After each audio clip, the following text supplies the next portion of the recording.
we have a home and home with them, but that's the only 2 games we're playing right now. I wish it were more. Oh, when I came to Penn State, it was a big rivalry for Syracuse and Penn State. And some great games then. Trailing 14-0 after 3 quarters, the Lions begin the long road back. Jack Ham recovers an orange fumble. Lydell Mitchell finds daylight, and the Lions have 6 points with 10 crucial minutes to play. On a perfectly executed counterplay, Harris dashes 36 yards. And with the conversion, State leads 15-14. Joe Paterno calls the 15-14 victory one of the great comebacks in Penn State history. I think probably the one that would stand out the most would have been the, I think it was 55 when they had Jimmy Brown and we had Lenny Moore. They beat him 21-20, I think, and Lenny ran for about 145 yards and Brown ran for about 150. And in those days, they were only carrying the ball 12, 14 times. There's 2 of the greatest football players ever played the game. Lenny may be the best player that ever played at Penn State. That one, and then I think that when we were undefeated when they won the national championship. When we went for 2 and didn't make it, we would have beaten them. Well, they were a heck of a football team. But that was a big-time game. Big-time game. Penn State and Syracuse have played a lot of big-time games. In fact, the Nittany Lions have played Syracuse the 2nd most times of any opponent. And the 69th meeting also marked Penn State's first road game of the season. Syracuse won the toss and deferred, and that looked like a good decision when the Nittany Lions lost the ball in just the 2nd play of the game. Back he goes. First pass attempt. Has a lot of time. Scrambles near side. Wants to dump it off. Fumbles the football. Does Syracuse have it? They picked it up. And yes, Syracuse recovers at the 35-yard line. Santiago recovered, and now the Penn State defense will walk out with their backs to the wall. 3 receivers and an eye to the far side. Short drop. They throw that bubble screen. It's incomplete. It's a loose football. Lydell Sargent jumps on it, and Lydell Sargent recovers the football. Penn State gets the takeaway back. The Nittany Lions wasted no time in getting the football back and doing something with it. In a strange start, the first 5 plays of the game produced 2 turnovers and a touchdown.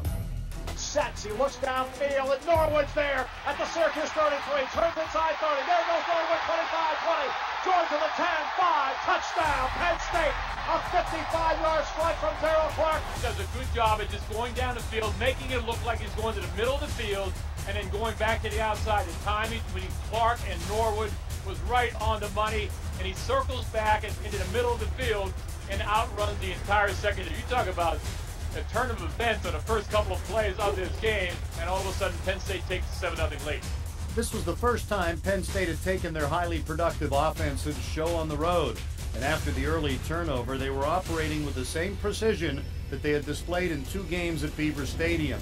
On this drive, quarterback Darrell Clark converted 3 times on 3rd down. Short drop, lobs far corner for Butler, touchdown, Penn State. What a catch by Deion Butler. And I'll tell you, not bad coverage, but an outstanding throw and an outstanding catch.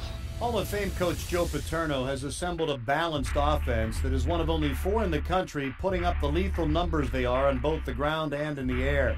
Tailback Evan Royster shared the Big Ten Offensive Player of the Week honors and is a big reason why Penn State leads the conference in rushing. Derek Williams is a microcosm of the Penn State offense, helping both the passing and running games. Gives it to Derek Williams, sweeping near side, turns the corner, 15, Derek to the 10, to the 5, Derek Williams hurdles to the pylon, and he's down at the 1-yard line. Lawler up the middle, Dan Lawler, touchdown. Penn State did what they had to do, come out here early, take control of this football game, and they have done that in the first quarter.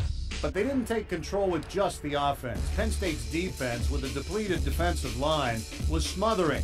They held Syracuse to negative yardage in the first quarter and didn't even allow the Orange a first down. Sets, gets away, down he goes. Aaron Maven got a hand on him, and Lucian cleaned up. Syracuse offensively is not even trying to go downfield. Really all linebackers and defensive linemen really controlling this game. Up the middle, and Agbu just takes Brinkley and rips him down.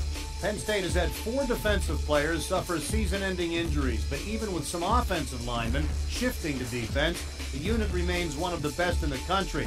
Pat Devlin came in at quarterback in the second quarter, but not much changed.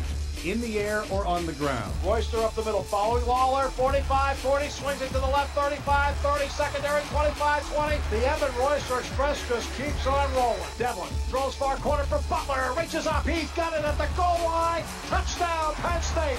Pat Devlin's first career touchdown pass.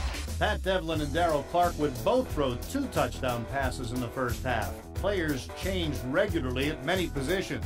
The results did not. Penn State would score 5 touchdowns in a span of 6 possessions. Green up the middle. Green is hit, breaks a tackle to the 35-30. Green ahead to the 27-yard line and a first down. Devlin takes it. Devlin sets. He throws for Norwood, makes the catch of the 5. Touchdown, Penn State. 2 different quarterbacks now have over 100 yards passing for Penn State in the first half. Darryl Clark and now Pat Devlin, the latest to find Jordan Norwood. The defense continued to do their job with a passion. Despite the comfortable lead, they dug in and hit like the game was on the line on every down. In fact, the Nittany Lions held Syracuse to just 3 first downs and only 42 total yards in the first half. While the Orange did put up a couple of field goals, Penn State maneuvered to get one of those back on the last play of the half. From 52 yards away, Kevin Kelly. He's on the Lou Groza watch list. He'll head up that list with a few more kicks like that. And what a first half it was for Penn State. And the second half didn't begin badly either, as Drew Astorino picked off Syracuse quarterback Cameron Dantley. Back goes Devlin. Blitz picked up. He delivers. It's caught by Powell. 40. Breaks a tackle. 35. Cuts inside 30. Powell to the 25 where he fumbles the football. And Syracuse is around it. And Penn State recovers. It bounces around down there. You have McDonald just coming down, hustling on the play, saw the ball alive, and ends up with the football. Everything was going right for Penn State, although the breaks often go to those who work hard and hustle, and this was a prepared group of Lions. A pitch out to Green. Walks into the end zone for another Nittany Lions score. Syracuse scored a touchdown, but the Nittany Lions have found a way to take the sting out of giving one up. 3 of the 4 times they have this season, they've answered with their own score. This one set up by a 69-yard return by Chaz Powell. Colin Wagner's first career field goal as a Nittany Lion. In the fourth quarter, Penn State would go to Paul Cianciola at quarterback, and he too moved the Nittany Lions, becoming the 3rd quarterback of the day to throw a touchdown pass. Back goes Cianciola with time. He throws for Moy. Complete the 15. Moy to the 10-5. Touchdown, Penn State. Derek Moy, his first career touchdown catch. And the Nittany Lions lead at 54-13.